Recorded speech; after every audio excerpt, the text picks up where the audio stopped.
NASA Jet Propulsion Laboratory on the 31st of March conducted spin tests on the Low-Density Supersonic Decelerator, LDSD, ahead of a scheduled test flight.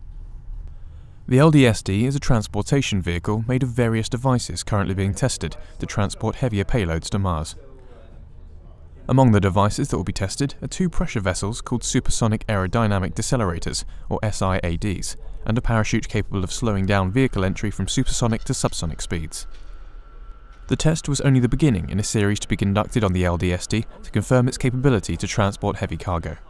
Well, today we're going to do a spin test of our vehicle that's going to ship to Hawaii in a month or so.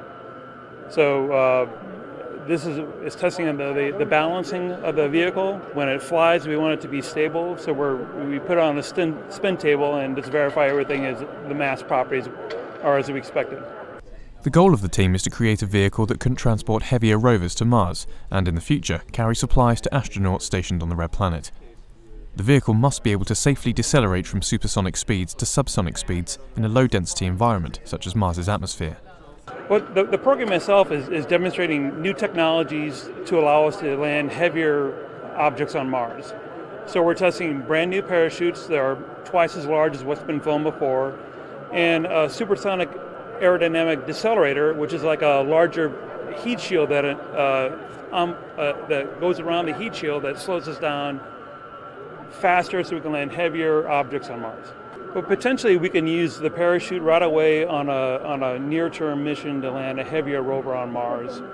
And the supersonic decelerator portion is another technology we can use to potentially land heavier payloads on Mars or at a higher altitude, eventually paving the way to human exploration.